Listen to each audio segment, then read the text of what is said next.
Why Goldrush is a family side hustle, not mainstream Australian mining.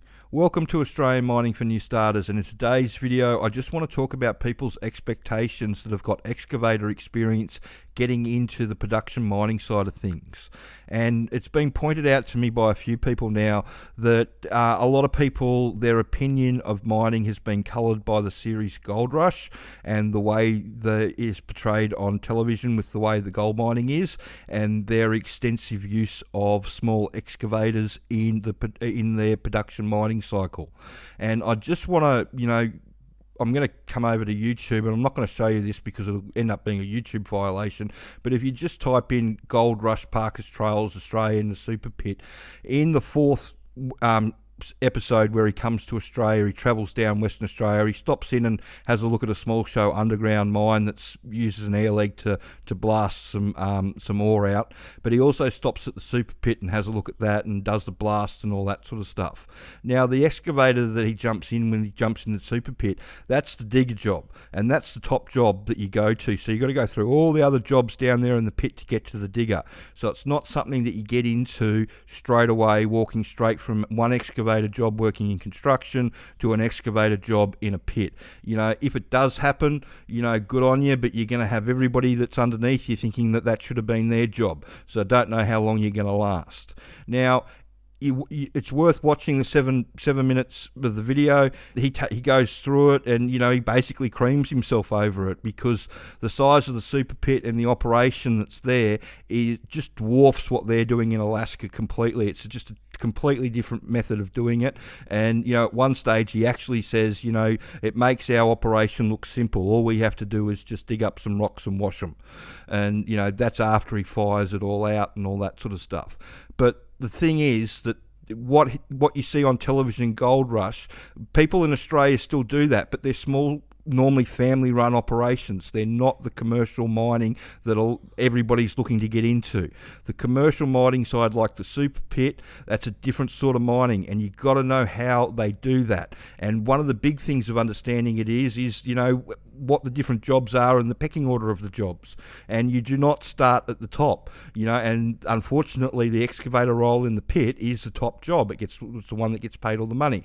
It's like the jumbo operator job underground. You don't start at the jumbo, you start as a nipper. In the pit, you'll start as a fieldy, or you'll be helping with explosives, or in a truck or something like that, and then you'll work your way up from there. I encourage everybody to have a look at this video. It really goes through it well and explains it well. But if you want to get into the mining industry at the moment, the best place to look is in the hard rock underground side of things. If you type underground into Seek, you'll see all the jobs come up, and they're looking for people everywhere. There's Bumminko have got an entry-level mining campaign on both sides of the country, and everybody else is looking for people. But the thing is that you need to understand is with all these hard rock underground jobs, they go through a lot of new starters. The reason that they go through so many people is because it's easy to teach you how to drive the underground truck or what you have to do as a nipper, but teaching you enough about how the mine works so they can leave you alone in the ute, or they can let you loose in the truck underground by yourself, that takes a lot longer. And you can use the sponsors' DIY Intro to Underground Mining or the Work Ready package that they've got to educate yourself to how the mine works, so you can actually hold a conversation with the employer in the interview.